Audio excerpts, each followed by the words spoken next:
एक कुत्ता है जिसे दुनिया का सबसे खतरनाक कुत्ता कहा जाता है, लेकिन साइंस कहती है ये धारणा पूरी तरह सच नहीं है।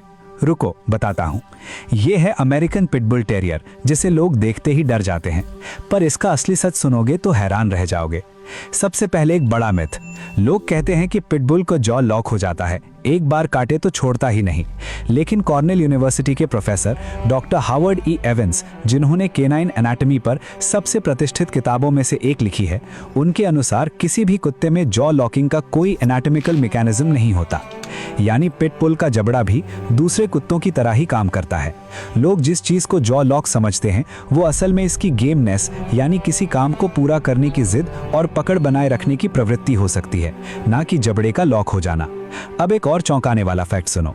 पिटबुल की बाइट फोर्स लगभग 235 psi मानी जाती है, जबकि जर्मन शेफर्ड की लगभग 238-291 psi, रॉटवाइलर की लगभग 328 psi और कंगल की लगभग 743 psi तक रिपोर्ट की गई है।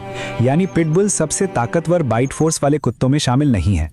अब इतिहास का एक कमाल का सच सुनो। सार्जेंट स्टबी नाम का एक पिटबुल टाइप डॉग प्रथम विश्व युद्ध में 102nd इन्फेंट्री रेजिमेंट के साथ यूरोप गया। उसने गैस अटैक्स की चेतावनी दी, घायल सैनिकों की मदद की और बहादुरी के लिए सम्मानित हुआ।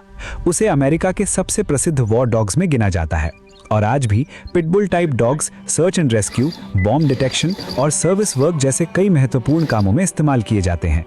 अब आखिरी फैक्ट जो शायद आपको सबसे ज्यादा चौंकाए। अमेरिकन टेम्परामेंट टेस्ट सोसाइटी के टेम्परामेंट टेस्ट में पिटबुल टाइप डॉग्स का पास रेट लगभग 87% रहा है। लेकिन ध्यान रहे, ये टेस्ट किसी कुत्ते की जेंटलनेस नहीं मापता, बल्कि अलग अलग परिस्थितियों में उसके कॉन्फिडेंस, स्टेबिलिटी और व्यवहार को परखता है। इसलिए किसी भी कुत्ते का व्यवहार उसकी नस्ल से ज्यादा उसकी ट्रेनिंग, सोशलाइजेशन और मालिक की जिम्मेदारी पर निर्भर करता है।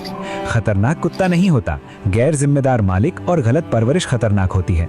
और अगर फॉलो नहीं किया तो शायद हम फिर कभी ना मिलें।